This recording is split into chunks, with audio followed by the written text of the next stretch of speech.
Hola, ¿me escuchan?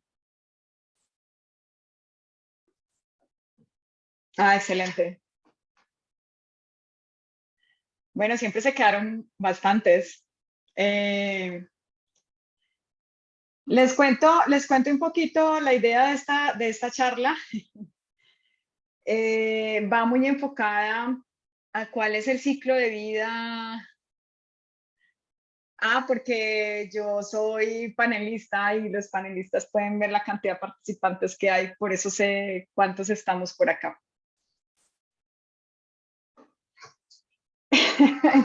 Entonces, listo, entonces la idea es como hablar un poquito del ciclo de vida de un modelo de ciencia de datos o de un modelo de Machine Learning. Este proceso que les voy a mostrar acá es un proceso más bien, yo le diría que es un poquito artesanal, porque ya hay técnicas más avanzadas para hacer toda la parte pues de operacionalización de nuestros modelos. Entonces ya se habla de una integración continua, de un despliegue continuo, de empezar a utilizar herramientas de DevOps tipo Azure DevOps o GitHub. Entonces digamos que hay un mundo pues un poquito más avanzado, por eso les digo que esto que voy a mostrar aquí es un poquito más bien si yo lo estoy haciendo standalone en mi máquina y de pronto si mi compañía pues como que no es tan grande y todavía no ha llegado a ese mundo de DevOps, entonces cómo se podría implementar. Entonces voy a compartir mi pantalla para que iniciemos viendo un flujo. Sí, yo compartí el notebook ¿en dónde? En Pulse and Answers. Ahí lo compartí. Esa diapositiva no está ahí, pero el resto sí está, el resto pues sí está. Entonces, ¿cuál es el proceso que nosotros seguimos cuando estamos desarrollando un modelo independiente de cuál sea nuestro modelo? Nosotros trabajamos con una historia de nuestros datos y esa historia de nuestros datos pasa por una parte de preprocesamiento. Preprocesamiento, convertir variables categóricas en numéricas, haciéndole en one-hot encoding o un label encoding, o haciendo limpieza de nuestros datos, o estandarizando, o normalizando, etcétera. Lo que tenemos que tener claro es que ese preprocesamiento definitivo que nosotros le vamos a hacer a los datos antes de llegar a la parte de entrenamiento, lo tenemos que conservar porque los nuevos datos que nosotros vayamos a usar para hacer el scoring, para hacer la predicción, tienen que pasar por ese preprocesamiento. Entonces, si yo hice un one-hot encoding en una variable categórica, en mis nuevos datos yo tengo que hacer un one-hot encoding también.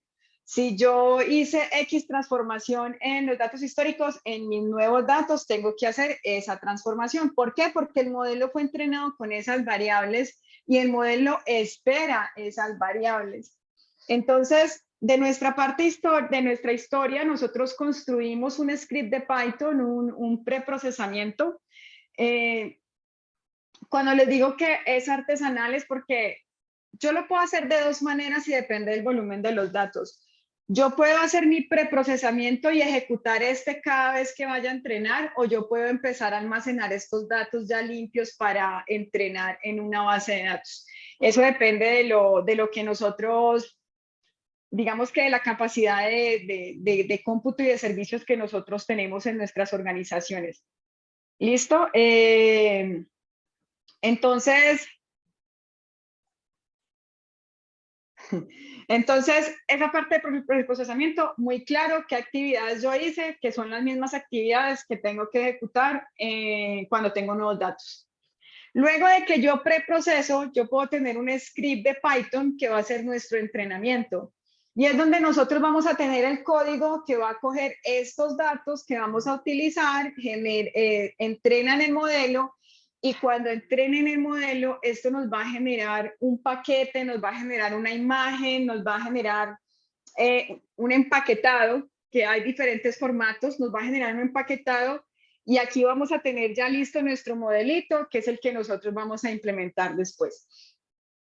Después de que nosotros tenemos nuestro modelo, sigue otro proceso que ya les voy a explicar, pero antes de eso, digamos que nuestros modelos tienen un ciclo de vida.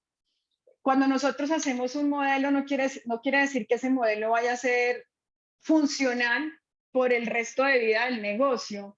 ¿Por qué? Porque los datos son cambiantes, porque los contextos son cambiantes. Bueno, no tanto como para la API, pero sí hay algo que se llama, yo no sé si ustedes conocen cookie, ay, esperen un momentito, que mi memoria a veces, cookie Cutter. No sé si ustedes conocen cookie Cutter. Este cookie Cutter nos da a nosotros una estructura de directorios para organizar todo nuestro proyecto de ciencia de datos. Se los voy a compartir por acá. Este es muy interesante, es una estructura de directorios, la verdad, muy chévere. Yo la utilicé cuando trabajé pues cuando uno de mis clientes, bueno, cuando trabajé en Global, mi cliente en Estados Unidos utilizaba este tipo de estructura para organizar sus proyectos. Es esta que está aquí, donde están los datos, donde están los documentos, la parte de la documentación. Los modelos, la parte de los notebooks, referencias y demás. Entonces, miren que él aquí incluso él hace una propuesta de tipos de scripts para la parte de modelado. Main dataset, ¿qué haría el main dataset? Pues él tiene que hacer la parte de coger el conjunto de datos y digamos que hacer transformaciones que se requieren o uniones para digamos que tener nuestros datos listos. La parte de build features es como, bueno, yo ya voy a preprocesar, entonces voy a crear las características que voy a utilizar para hacer la parte de mi modelo. El script del entrenamiento del modelo, el script de la predicción del modelo y un script de visualización, pues si yo voy a hacer una parte de visualización. Entonces, como les decía, cuando yo hago esta parte de entrenar el modelo, yo tengo que tomar decisiones como cómo voy a monitorear yo mi modelo y cuándo necesito reentrenarlo. Y esto depende mucho de cuál sea la necesidad. Si yo quiero estimar mi demanda, si yo quiero estimar temas de inventario, entonces yo puedo tomar la decisión de que cada fin de mes mi modelo se reentrene con los datos que ocurrieron en el último mes en curso para poder hacer la predicción del mes siguiente. El cookie cutter es una estructura de directorios. Él define o te da como un ejemplo de cómo puedes estructurar tus directorios en tus proyectos de ciencia de datos. Entonces, esa sí la tengo más clara que como el tema de las APIs, porque es que la API es un foldercito. La API es un script de Python, entonces es como diferente. Entonces, bueno, en la parte de entrenamiento yo tengo que definir cuándo necesito reentrenar mi modelo y monitoreo y como les digo, en la capa más avanzada de operacionalización del modelo se tienen como en cuenta este tipo de monitoreos y poder identificar en qué momento yo tengo que volver a reentrenar. De aquí para arriba es toda la parte de entrenamiento que vamos a tener como resultado un paquete, un archivo donde está nuestro modelo. Listo, eso es lo que vamos a tener. Ya luego, ¿qué pasa? Nosotros entrenamos nuestros modelos con datos históricos, pero la realidad es que nuestro modelo se va a consumir con datos, nuestro modelo se va a consumir con datos nuevos. Entonces, lo que nosotros vamos a tener es otro flujo donde nosotros vamos a tener unos datos nuevos que van a ser leídos de una base de datos, van a ser leídos desde un consumo de una API. Eso depende de cómo yo vaya a consumir mi modelo. Y ahí es cuando uno le pregunta al cliente o a la persona que tiene la necesidad, ¿Usted qué necesita? ¿Usted ese modelo cómo necesita consumirlo? Ah, no, es que yo voy a hacer una predicción de demanda y la quiero ejecutar cada mes. O sea, cada cierre de mes quiero predecir cómo va a estar mi demanda en el mes siguiente. Eso es un proceso tipo batch, porque es una tarea programada. No es que yo vaya a empezar a consultar algo y decirle, vení, este producto cómo va a estar o este producto cómo va a estar tal día. No, yo a fin de mes hago una estimación del mes siguiente y yo toda esa estimación la puedo almacenar en un archivo, la puedo almacenar en una base de datos, dependiendo pues digamos que lo que yo tenga disponible en mi organización. Entonces, la forma en la que yo voy a consumir mi modelo es tipo batch, es tipo tarea programada, es un proceso que se ejecuta todos los cierres de mes en nuestra organización. Ya la otra es, yo necesito que ese modelo me dé un resultado en el momento en el que yo lo consuma. Entonces, ¿eso qué quiere decir? Si yo tengo un modelo de score de crédito, cuando yo tenga a alguien que quiere adquirir un crédito en mi oficina y lo tengo al frente, yo voy a empezar a llenar los datos de esta persona y yo voy a hundir un botoncito donde yo le voy a decir, evalúeme el perfil de riesgo de esta persona. Cuando yo le doy clic en ese botoncito, él tiene que ir a algo que se llama API, tiene que ir, correr el modelo de predicción con las características que yo le estoy mandando y retornarme un score de riesgo. Entonces, a esto se le llama como por demanda. Cuando digo por demanda es que cada vez que yo necesito una predicción, él me tiene que dar un resultado. Y digamos que dependiendo de esa demanda, pues uno ya define como una arquitectura, una infraestructura que me soporte esto. Si yo estoy probando mi API en un ambiente de desarrollo, pues yo puedo tener una máquina que me esté como haciendo ese proceso de recibir la petición, de recibir las características, hacer la predicción del modelo y retornar un resultado. Pero si yo ya estoy hablando de un ambiente productivo donde voy a tener X cantidad de personas conectadas consultando un scoring, yo ya puedo pensar pues como en un conjunto de servidores que estén como atendiendo todas esas peticiones. Entonces, eso es por demanda y eso es batch. Y eso es importante tenerlo en claro porque nos va a permitir a nosotros hacer la parte final del modelo, que es la parte de despliegue. Yo cómo voy a consumir eso que estoy construyendo. Entonces, esos nuevos datos tienen que pasar por ese preprocesamiento de la información y pasan por un script de Python donde está la parte del scoring. ¿Qué es la parte del scoring? Pues cargo esa imagen de ese modelo, que es el que yo ya definí, que es el que me funciona con mi información. Cuando cargo ese modelo, lo que yo hago es hacer mi predicción con los datos que me están llegando. Y esa predicción pues me genera un resultado. Y ese resultado es el que yo voy a visualizar en un dashboard o el que yo voy a visualizar en una aplicación, pues en una interfaz de usuario. Una API es un servicio. Ya le, pues yo, ¿cómo lo explico? Yo creo que esta imagen nos ayuda a explicarla un poquito. Igual ustedes van a tener algo sobre esto, si no estoy mal, más en profundidad el fin de semana. Yo tengo un cliente que en este caso sería mi aplicación o sería pues un computador, etcétera, una página web, donde yo hago una petición a esta API. Esta API lo que hace es precisamente ejecutar el modelo y sacar la predicción y me retorna un resultado. Entonces yo consulto mi API ejecuta una operación acá y eso me retorna un resultado que ya lo vamos a ver en el notebook que les mostré. Esas son las API. Las API no solamente se utilizan para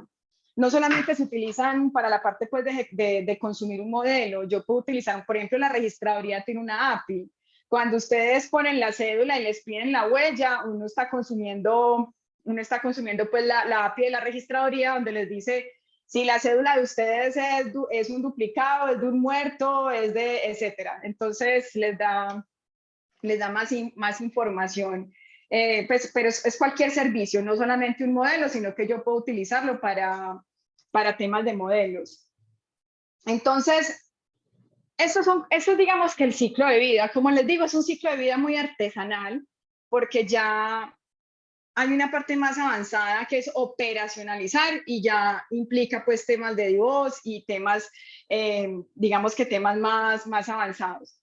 Entonces ya con esto les voy a mostrar pues como un ejemplito de cómo yo hago o entreno un modelo, genero pues esta imagen y después esta imagen yo como la cargo y la consumo desde una API. Como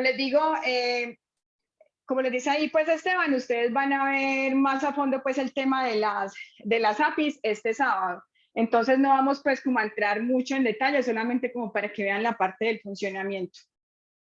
Listo, entonces voy a compartir por acá. Esto es lo que yo les compartí. Este es el notebook. Este notebook sí también es todo artesanal porque no tiene mucha parte de documentación. Yo tengo unos datos. Estos datos son de comercios, montos y montos de transacciones, usuarios únicos por diferentes comercios. Entonces, pues estos son pues como datos simulados y yo tengo pues unas fechas en las que fueron pues como ejecutadas esas transacciones y esos montos. Y yo lo que quiero, y de hecho voy a limpiar acá antes de empezar, lo primero que vamos a hacer es cargar nuestros datos pues que están en un Excel y los vamos a visualizar y vamos a pues corroborar digamos que las columnas que nosotros vamos a validar. Lo tienes que subir, Jacqueline, está en Pulse and Answer. Ahí está el casito.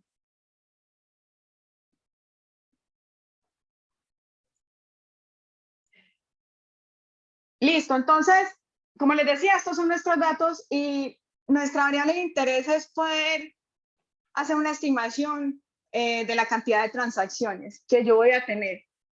Entonces, este modelo que está acá no quiere decir que sea el mejor, que sea el que mejor funcionó, no. Esto simplemente es un ejemplo de un modelo y mostrarles cómo lo empaquetan, pero pues no llegué pues como a un análisis en detallado validando si era el mejor modelo. Entonces simplemente lo que hice fue en la columna tipo fecha, la convertí a datetime, hago pues el info y valido que efectivamente es de tipo datetime, hago una agrupación por mes por la cantidad de transacciones, que es mi variable de interés, y pues miro cómo se están comportando nuestros datos y pues también tomo decisiones de qué conjunto de datos utilizar para entrenar. En este caso vamos a ver pues qué meses únicos tenemos. Tenemos de enero a octubre y voy a instalar, de hecho pues creo que varios ya lo instalaron. Yo aquí lo tuve que instalar, pero yo ya lo instalé realmente. Tuve que instalar el XGBox para poder...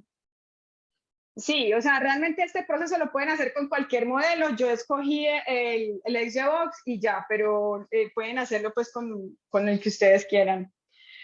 Entonces, aquí lo que voy a hacer es simplemente importar la librería. Como les digo previamente, yo ya había ejecutado el caso, entonces yo ya lo había instalado.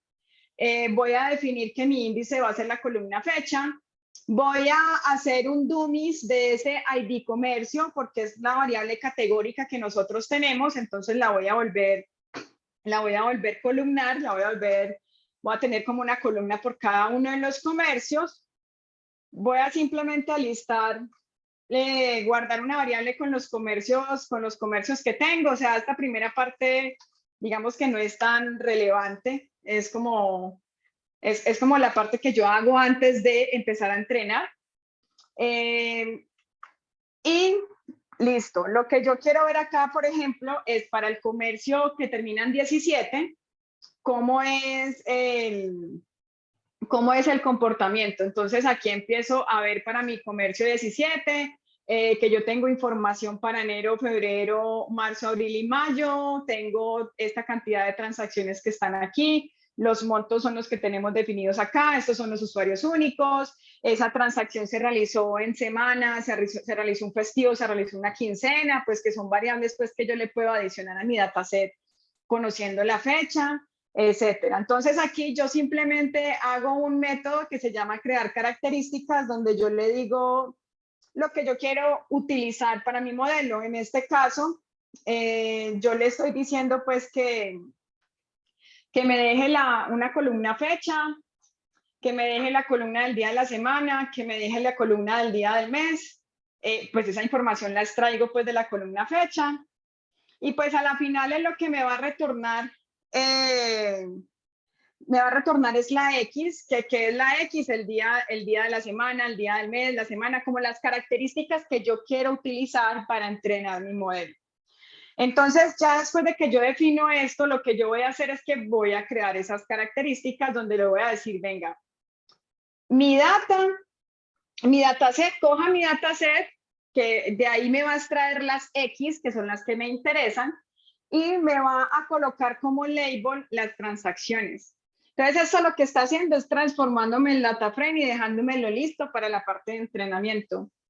Voy a hacer esto, entonces vamos a tener nuestra matriz de X, que es donde están las características que nosotros le vamos a meter al modelo, y vamos a tener la Y, que es la que nos va a dar la cantidad de transacciones que nosotros tenemos. Esa va a ser pues nuestra Y.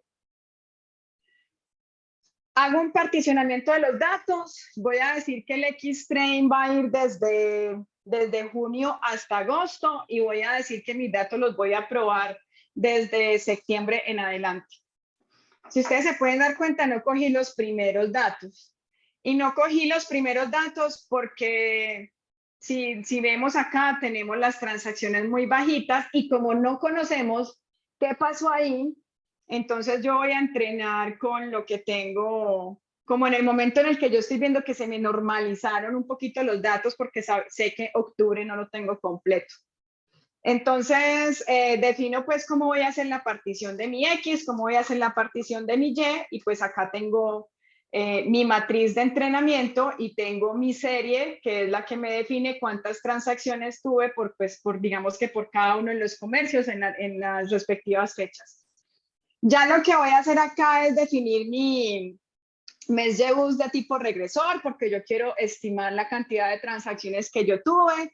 Le digo que me haga un ajuste pues con el X-Train y el Y-Train que yo ya tengo, que lo evalúe con el X-Test y el Y-Test que ya tengo también ahí, que tenga un tema pues de early stopping, que no me muestre pues como logs o detalles allí. Y ya por último, voy a hacer una gráfica pues como de importancia de mis variables solamente pues como para simular que estoy haciendo un análisis detallado del modelo. Cuando yo tengo el modelo listo y si yo digo ese modelo es el que vamos a dejar funcional, ay, empezó esto lindo a desconectarse. Denme un momentito.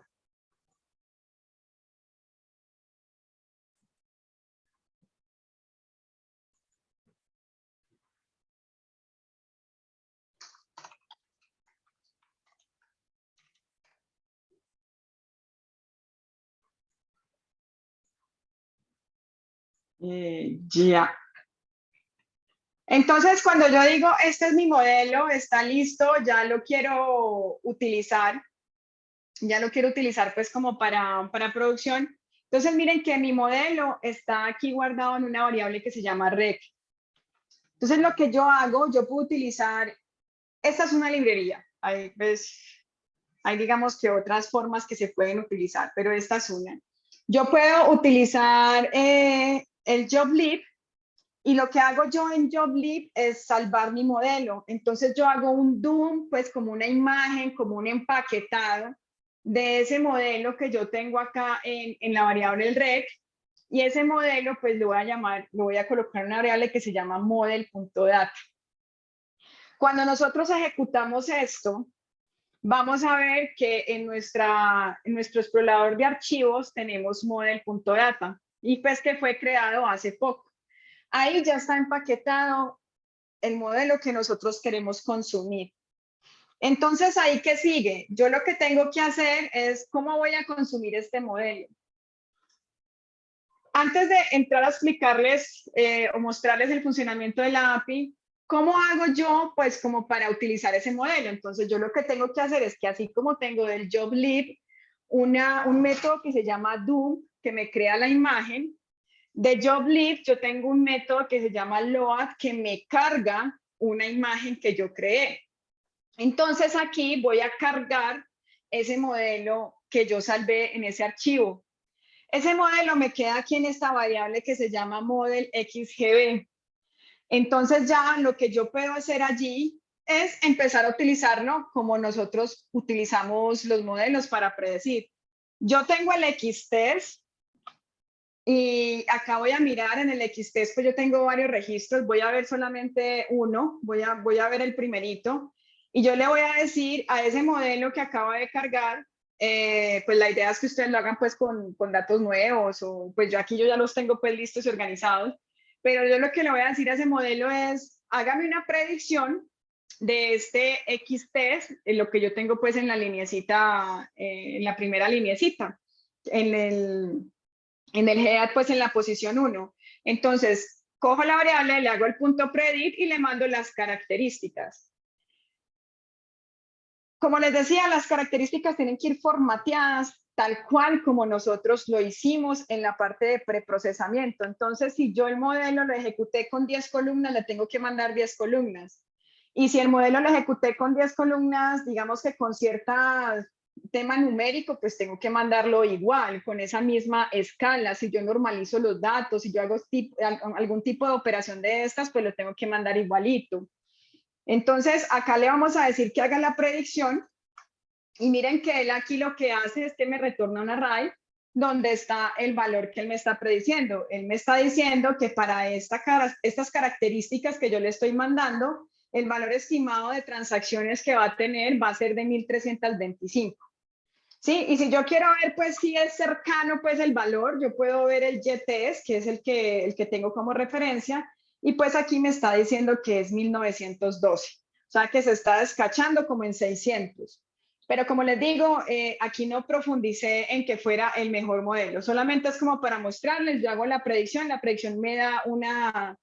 me da pues una estimación y pues yo la puedo comparar con los datos que conozco, pero con datos que yo no conozco, que son los datos nuevos con los que yo voy a procesar, pues a mí me toca compararlos es después.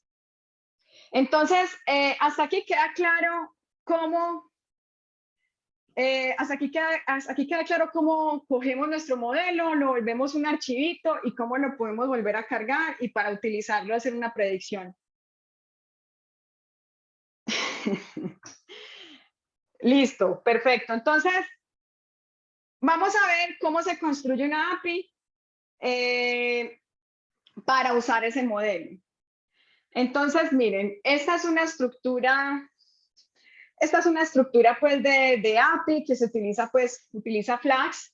Realmente es muy sencillo, viene pues como ya casi listo pues para utilizar, no tiene mucha ciencia el código que está ahí, pero de pronto es entender que cuando yo pues utilizo una API, la API va a recibir una pregunta que yo le estoy haciendo y pues la API me va a retornar un resultado. Entonces, vamos a ver que tenemos tres funciones principales. La primera función es esta. Esto se parece mucho a, ustedes están haciendo los Dash. Ustedes han visto que en Dash yo también tengo que crear como un objeto tipo Dash y a partir de ahí, por ejemplo, si yo voy a hacer como interacciones con mis objetos, entonces yo utilizo pues como el arroba. Entonces tiene como una estructura como similar, o sea, no es un código pues como tan loco que ustedes nunca hayan visto, lo pueden relacionar un poquito como la misma sintaxis que maneja Dash. Entonces, miren, yo aquí utilizo Flask para la parte pues de la API. Voy a utilizar el SGBooks, que es el modelo, yo lo construí en SGBooks, entonces, qué chévere, María Camila. El SGBooks, pues porque mi modelo está hecho en eso. El JobLib, pues porque yo generé una imagen con esto. Entonces, estas digamos que las librerías que yo necesito para lo que yo quiero realizar. Ahora bien, ¿qué vamos a hacer? Pues vamos a decirle cuál es el nombre del archivo donde está mi modelo. En este caso le voy a decir que es model.data. Y luego le voy a decir, cárgueme ese modelo. Sí, eso es, cárgueme el modelo. Entonces ya en esta variable modelo está el modelito que yo quiero predecir. Ahora bien, empiezo a definir mi API. Entonces, acá yo le digo, bueno, empiezo a definir pues el que es de tipo Flash. Como les digo, Flash ya trae como casi todo listico pues para uno. Entonces lo que le voy a decir es, venga, usted va a tener un método que va a ser status. El status me va a permitir a mí identificar si la API está ejecutándose o no. La API es un servicio, es como las bases de datos. Si ustedes instalan una base de datos en su máquina para que la base de datos se pueda, pues como yo tenga acceso a mi base de datos, lo tengo que tener corriendo. Es como el Jupyter Notebook, o sea, si ustedes cierran el Jupyter Notebook, pues hasta ahí pues ya no pueden como acceder a esa URL, pues si le están corriendo local, es un servicio. Entonces, este estatus lo que va a hacer es eso, o sea, si el servicio está corriendo, pues él me va a retornar un mensaje donde me dice que esa API está corriendo y ese mensaje me lo retorna en tipo JSON.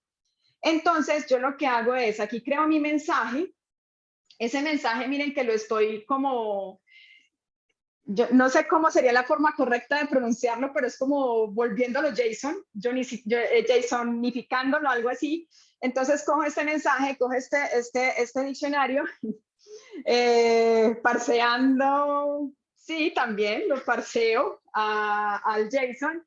Entonces, lo que yo hago acá es decirle, venga, usted coge el mensaje, que es esto que está aquí, le hace, pues, lo pasa por este método,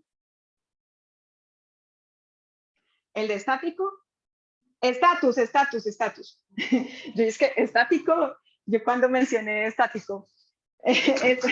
Entonces, esto es como, cuando yo ejecuto un servicio, o sea, cuando yo voy a ejecutar una API, yo le tengo que decir como la URL de la JSONificación, gracias Luis. Cuando yo voy a ejecutar una API, yo le doy una URL de mi servicio y le digo qué método quiero que ejecute. Como les digo, ustedes van a ver pues más en profundidad esto el sábado. Entonces yo aquí estoy configurando uno que se llama status. Entonces, entonces lo que vamos a hacer acá en status es simplemente que yo quiero saber si mi API está corriendo, yo quiero saber si mi servicio está corriendo. Entonces simplemente creo un método de tipo status que me va a retornar eso, me va a retornar un mensaje que me va a decir, está corriendo o no está, o sea, está corriendo el servicio. Y ya con eso yo sé que puedo empezar a consultarlo. El otro método que está aquí, digamos que todas las APIs tienen esto, y yo no sé si ustedes, hay ciertos errores, así como el 503, que en estos días, ahorita estaban mostrando en un error del Workspace, como el 503, el 403, que también es 404, que la página no existe, el 503, que puede ser acceso denegado. Hay diferentes códigos en HTML que se utilizan como para dar indicación de errores, en las APIs también. Entonces el 200 es como estoy funcionando bien. Entonces por eso está el status code 200. Eso ya está pues como definido, eso no me lo inventé yo pues. También yo voy a definir otro que va a ser el de la predicción. Entonces vamos a ponerle cuidado en el de la predicción. Para que tengan presente este get y este post, que se los van a explicar el fin de semana, tienen una pequeña diferencia. Cuando yo hago una predicción, o sea, cuando yo quiero que me prediga algo, yo le estoy entregando a mi API datos. Yo le estoy mandando las características para que él me pueda con esas características consumir el modelo y retornarme un resultado, diferente al estatus. En el estatus yo simplemente estoy consultando, o sea, le estoy diciendo, usted está vivo, pues, o sea, le estoy mandando pues como un mensaje para ver si me responde, pero no le mando nada tangible, simplemente lo consulto, le mando pues como una petición sin nada de datos, solamente como para que me retorne un resultado. Mientras que en la predicción a mí me interesa poder capturar esos datos, porque esos datos son los que me van a permitir a mí consumir el modelo y dar un resultado. Entonces, aquí lo que vamos a hacer es que vamos a como a obtener esos datos. Vamos a obtener esos datos del post, por eso es que aquí dice post. Vamos a obtener esos datos y los vamos a obtener como tipo JSON. Y lo que yo voy a hacer es que a esta data yo la voy a convertir en data frame. Lo que estoy haciendo aquí es como para poder hacer lo mismo que yo hice acá. Miren que esto es un data frame. Y cuando yo consumo el modelo, le mando un data frame, una filita, pero es una filita en formato data frame. Entonces, lo que yo estoy haciendo aquí es cogiendo esos datos que me están llegando en un formato pues diferente. En este caso, en este notebook queremos predecir las transacciones. Esa es nuestra variable de interés. Aquí yo estoy utilizando data frames, entonces por eso pues el ejemplo lo estoy dando pues con toda la parte de data frames. Entonces miren, aquí yo le estoy diciendo, esos datos conviértamelos en un data frame, y cuando yo hago esto, hagan de cuenta que este test me queda en algo así similar a lo que yo tengo acá. En este formatico, que es el que nosotros vamos, no, yo todavía, al principio fue que yo importé el modelo en la línea 16. Entonces ahí creo como mi variable global con la información del modelo. Ya lo que vamos a hacer acá es, bueno, ya se me perdió por dónde iba, aquí. Yo tengo mis datos, los convierto en data frame y ya convertidos en data frame, o sea, estoy garantizando que voy a consumir mi predicción, mi modelo y le voy a hacer una predicción con un tipo de dato que él espera tener. Entonces yo aquí lo que voy a hacer es que a ese model le voy a ejecutar el predict, le mando ese test y esa predicción la guardo en una variable. Ahora bien, no sé si ustedes recuerdan cómo aparecía aquí la predicción. Miren que la predicción aparece en tipo array. Entonces, yo lo que quiero es que él me retorne el valorcito de la transacción, que es mi valor de interés. Entonces, yo aquí le estoy diciendo al mensaje que yo voy a crear, que le voy a decir que el estatus es 200 porque va a ser exitoso. O sea, él pudo hacer la predicción. La parte de preprocesamiento la pueden hacer acá. O sea, mejor dicho, eso depende, porque es que yo puedo tomar la decisión, dependiendo de lo complejo que sea mi preprocesamiento, que antes de llamar a la API, para no como cargar la API con parte de preprocesamiento, antes de llamar a la API, yo garantizo que hago el preprocesamiento de mis datos y ya le estoy mandando los datos limpios a mi API, que es como, digamos que lo más sano para que la API se encargue de hacer lo que tiene que hacer, que es consumir el modelo. Es como lo más sano. Listo, entonces yo hago la predicción me da un resultado, ya vimos que es de tipo array, entonces yo lo que voy a hacer acá es, estoy construyendo mi mensaje donde le voy a decir pues que es una predicción de una transacción y aquí le digo que mi predicción y lo retorno en tipo string. Retorno ese valor numérico en tipo string. Entonces ya, hago lo mismo ahorita, convierto eso en un tipo, pues ya se me olvidó la palabra que mandó Luis por ahí, o Brian, la de Brian, la de parseo, pues mi mensaje, y ejecuto la respuesta. Ya lo último es, bueno, así como tengo un estatus, así como hago la predicción, pues yo también puedo hacer un manejo de errores. Y el manejo de errores es, por ejemplo, si yo le mando un mensaje a mi API de una función que ni siquiera existe, entonces, pues yo tengo que controlar esos errores y eso es lo que hace este último mensajito, es que me retorna un error. Esto es la API. Y no sé si ustedes recuerdan cómo finaliza el script de Dash. Que el script de Dash finaliza con algo similar a lo que tenemos en la línea 89 y 90.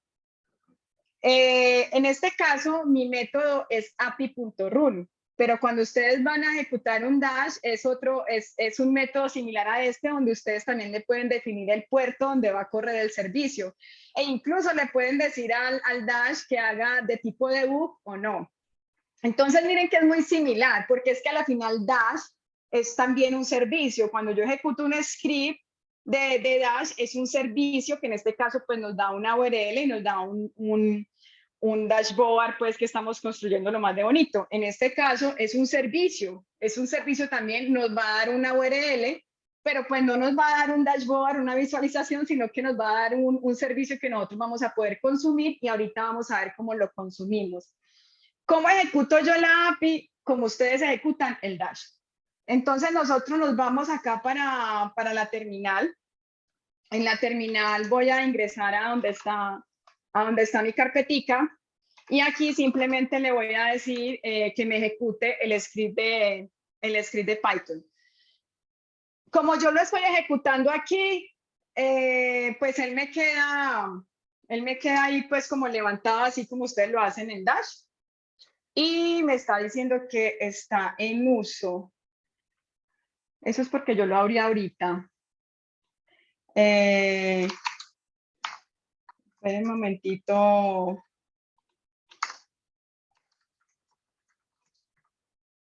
Esperen un momentito, yo hago acá algo.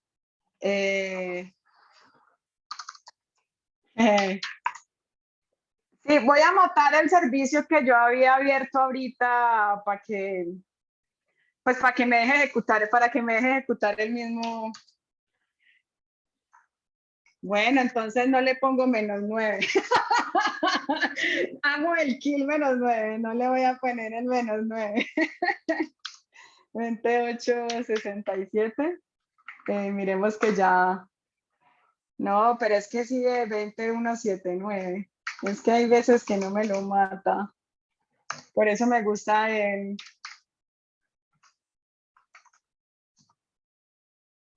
Por eso me gusta el -9.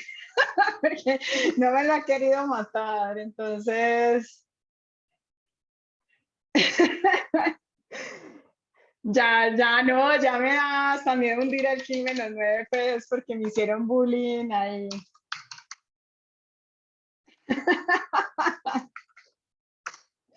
Sí, ven, con el -9 murió de inmediato, o sea, ahí sí es sin miedo al éxito. Pero es que hay veces que es rebelde y no se deja. Entonces, voy a limpiar acá mi pantallita. Pero fue un kill -9 tiernito. Fue un kill -9 tiernito. Listo, entonces ahorita sí le voy a decir que me ejecute mi API, que ya debe de estar el puerto disponible. Miren que él funciona muy similar al Dash, que él va cargando como los servicios y él aquí me va diciendo mi servicio dónde está corriendo, el puerto 5000 porque el que yo es porque el que yo le definí. Entonces acá nuestro servicio ya está disponible de manera local. Entonces vamos a volver al notebook y les voy a mostrar pues cómo consumo yo ese servicio. Entonces, para yo hacer estas peticiones a las APIs,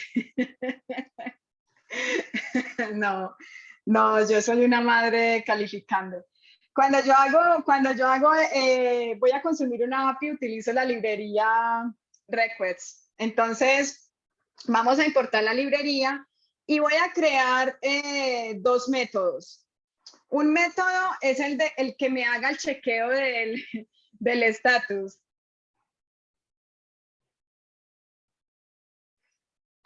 Alejandro, cuando yo digo que ese código se parece al de Dash, es como que porque la estructura es similar, pero Dash es Dash y esta es una API que está creada con Flags. Es Flags. Entonces, lo que yo hago es que ahorita lo vamos a ver, cuando yo consumo la API, yo le mando los datos.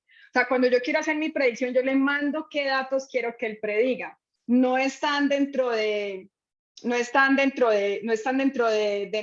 mi API. Mi API está recibiendo esa información. Es de ahí que la recibe cuando yo lo consulto. Lo que sí está dentro de mi API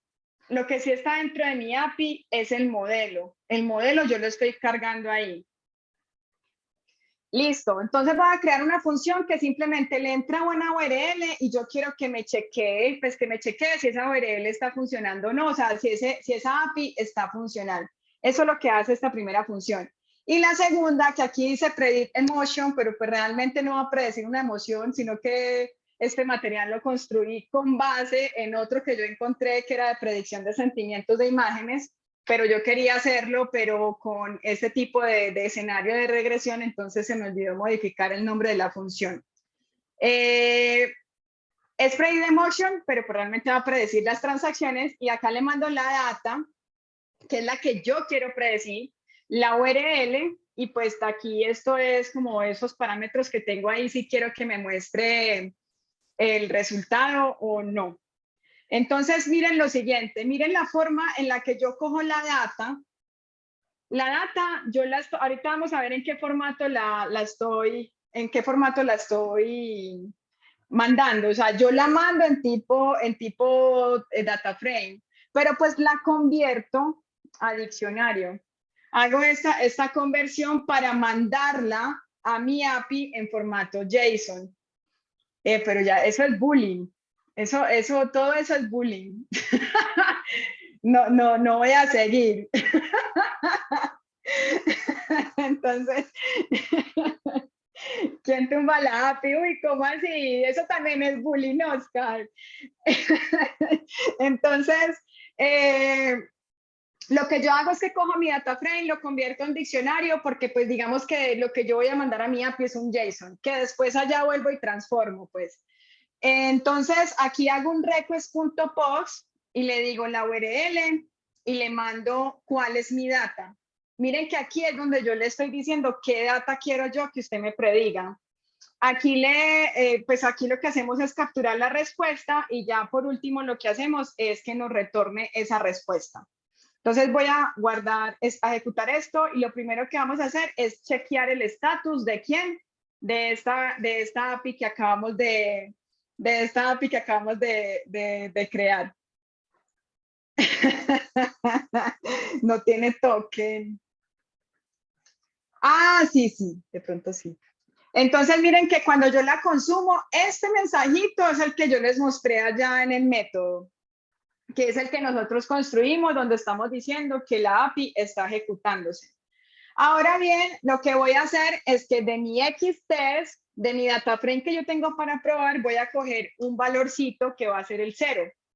Entonces miren que esa es la línea que yo quiero predecir. Entonces lo que yo voy a hacer es que voy a llamar al método que se llama Predict Emotion y le voy a mandar esa lineecita que está en la posición 0. Y aquí le doy la URL y miren que la URL, miren las diferencias de la URL. Aquí arriba dice API Status. API Status es lo que nosotros tenemos, es lo que nosotros tenemos aquí. Cuando yo le digo, genéreme esta ruta API Status. Y cuando voy a hacer la predicción, en este caso, yo le doy la ruta API Predict, que si yo me voy al API.py, veo la definición del API Predict. Esa es pues como para que lo tengan ahí dentro pues de las cositas que hay que tener en cuenta de para qué son esas rutas. Entonces, ya aquí le voy a decir que haga la predicción y lo que voy a hacer es ese mensaje lo guardo en una variable y pues ya lo escribo como yo lo quiero visualizar. Entonces aquí vamos a ver que me va a decir, venga, la predicción para ese primer registro es de 13.025. Este es el mensaje que me retorna la API y yo lo que hago es que ese mensaje lo capturo y pues acá lo estoy formateando como lo quiero visualizar, que es lo que estoy mostrando aquí en la siguiente. Que yo quiero ver lo que está en la posición 1, ¿cuál es la predicción? Sí, yo sí decía que el token, que esa API estaba abierta para todo el mundo. Pero como está en localhost, no, es que Oscar mandó la URL completa. Oscar mandó la URL completa. Y listo, y si quiero ver la posición 2, pues ahí la ejecuto y me dice cuál es la predicción de la posición 2. Entonces, ¿en dónde iría la API? Pues si estoy en una interfaz de usuario, pues ahí en esa interfaz de usuario yo le mando como las características y un botoncito que me retorna el resultado y lo visualizo pues de alguna manera. Ahorita sí, ya que terminé de explicar, pueden tumbar la API. No, ¿cómo? pide token. El server de Jupyter sí pide token, pero el API está pública. Sí, Y si Esteban prende la máquina y hace 1000 peticiones en paralelo, de pronto, si tiene suficiente ancho de banda. sí, es que el API está pública porque no tiene nada de seguridad ahí como está. Sí, ahora, eso tampoco tiene procesamiento paralelo. Es decir, el API solo utiliza un procesador. Ahí, y de pronto, para complementar de pronto lo que vamos a ver el sábado, esto es Flask. Nosotros, Flask es un framework sobre el cual se monta Plotly Dash. Y cuando venga Mm. Sebastián Ramírez el sábado, lo que hizo Sebastián Ramírez usa Flask. Entonces, vean que es construir sobre lo construido. O sea, se apoyan en Flask para construir cosas aún más avanzadas. Y Brian, ¿dónde se hostea una API? Eso depende de lo que tú tengas de infraestructura en la organización. Si tú tienes servidores enfocados para servicio, lo puedes hostear en un servidor. Si tú tienes servicios en la nube, puedes utilizar ay, se me olvidó el nombre, pero hay servicios para hostear pues los web apps, para hostear este tipo de servicios pues digamos que en un componente que ya solamente te pide el código y ya, él lo pone funcional y te da una URL pública y te da la seguridad que tú quieras. Pero se me olvidó en este momento, pero yo creo que ya le están contestando ahí. En Ubuntu sí, pero Eh, es que mi mundo es el data and AI, no es la infraestructura. Pero ahí se me olvidó en este momento. Ahí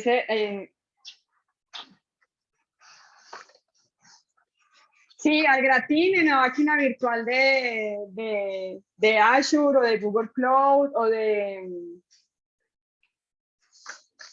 o de AWS. Incluso Google Cloud tiene algo que son como los Cloud Functions. Y en los Cloud Functions él te recibe código Python o bueno, código de otros lenguajes pues. Y en el código Python pues ahí tú le puedes colocar como la creación de esta API o de este endpoint pues, por ejemplo.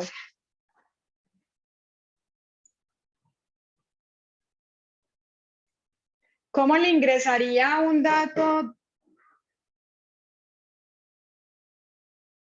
Bueno, lo que pasa es que aquí ya yo le hice como en la parte del preprocesamiento antes. Entonces, lo que yo tengo que tener, es que esto no es como el escenario más chévere para hacerlo porque tengo muchas columnas, pero prácticamente la transformación que yo le hago a los datos origen son las mismas, a los datos que yo uso para entrenamiento, tiene que ser la misma transformación que yo le haga a datos nuevos. Y ya cuando yo tenga digamos que esa matriz X o esos datos transformados como nosotros entrenamos nuestro modelo, ahí yo ya puedo consumir el modelo. Aquí no, pues, como te digo, tiene muchas columnas, entonces no me quedaría como tan fácil de simularlo. Pero eh, es que no es tan difícil. O sea, es convertirlo en este formato que está aquí. Y ya después de convertido en este formato, ya es consumir la API, Alejandro. Listo, no sé qué dudas tienen, no sé cómo les pareció, igual como saben, en este tema van a profundizar. Bueno, en Azure pueden utilizar App Services. App Services vienen ya listo pues como para que yo monte las APIs o los servicios que yo necesite. El notebook, el que se llama UC API, es el notebook donde yo explico cómo se crea el modelo, cómo se crea la imagen del modelo y después explico cómo se consume ese modelo desde la API. Y el API.py es la estructura de mi servicio. Solamente tiene la información de la API.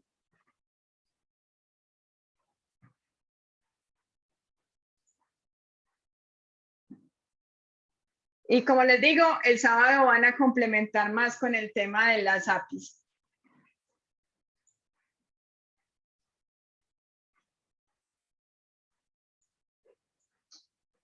Cuando dices que si lo puedes desacoplar es que es, no entiendo. O sea, yo aquí lo creé como en una variable global.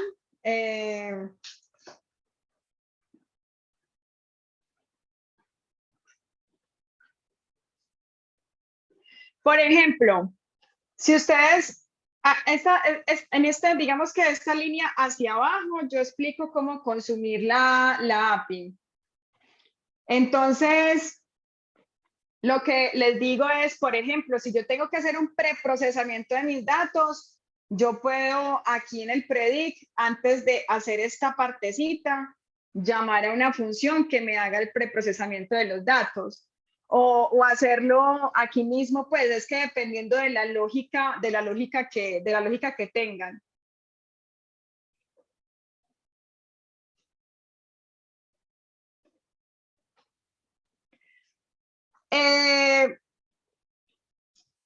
Eso depende del flujo, eso depende del flujo, Carlos.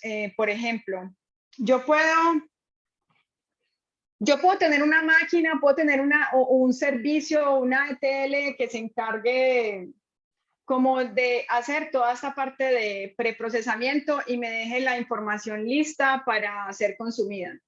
Pero si lo voy a hacer como en un servicio, yo puedo hacer un servicio que me retorne que me pida la solicitud con los datos originales, los transforme y después de transformados, ahí sí consuma la API del modelo. Pero estamos hablando es como de servicios, como de procesitos montados en nuestra infraestructura que van a hacer cada una de las tareas.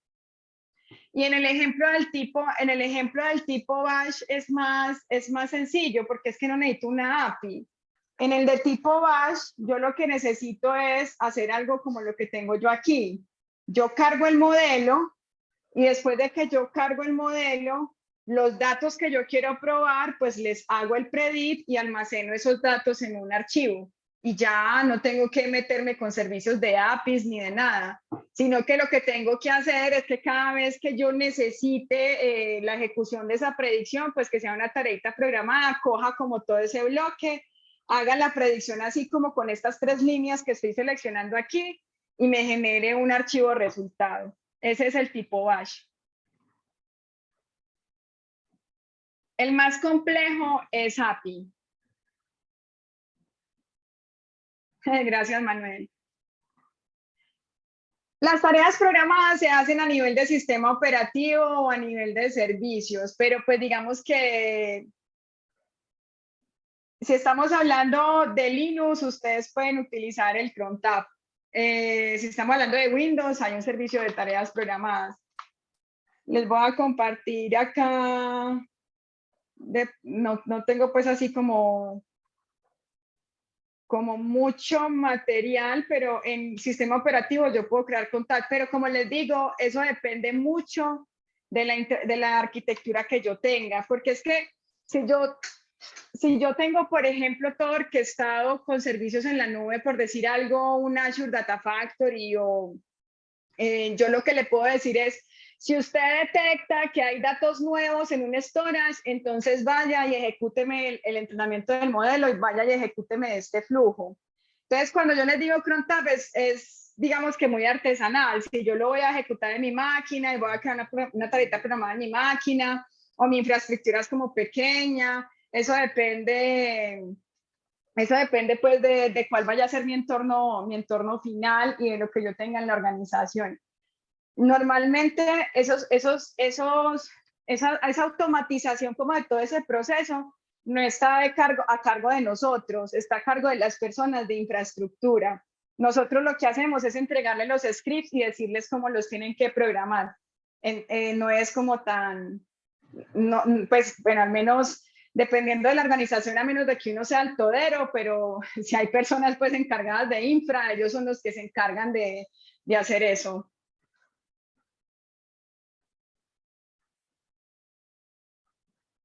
Te la quedo debiendo, Juan.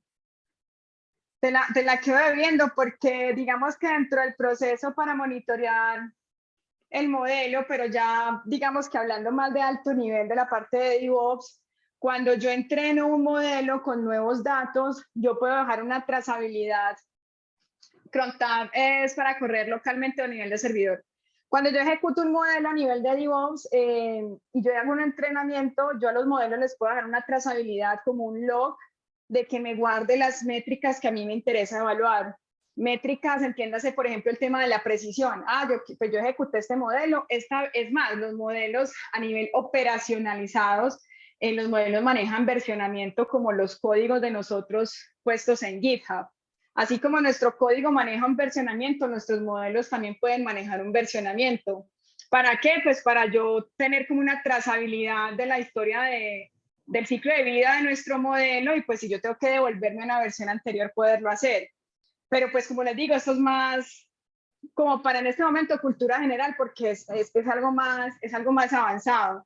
Entonces, cuando yo entreno el modelo, que le guardo esas características, esas métricas con las que yo lo voy a evaluar, cuando yo tengo datos nuevos y vuelvo a entrenar el modelo, yo puedo hacer un comparativo de esas métricas y tomar la decisión cuál de esas dos versiones son las que yo voy a dejar en producción. Pero pues no sé si me expliqué bien, pero es más o menos pues así como el proceso, pero ayudado de herramientas de tipo DevOps que nos permiten a nosotros administrar todo ese ciclo de vida.